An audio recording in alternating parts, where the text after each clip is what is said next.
Once upon a time, in the magical land of Equestria, there were two regal sisters who ruled together and created harmony for all the land.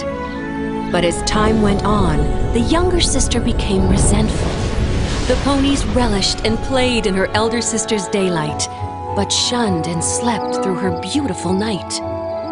One fateful day, the younger unicorn refused to lower the moon to make way for the dawn, and vowed that she would shroud the land in eternal night. As punishment, she was locked away in the moon forever. But it was prophesied on the longest day of the 1000th year, the stars would aid in her escape. Now, Nightmare Moon is free again and has spread the night throughout Ponyville, capturing most of its residents in the darkness of nighttime. Luckily, Twilight Sparkle was able to escape.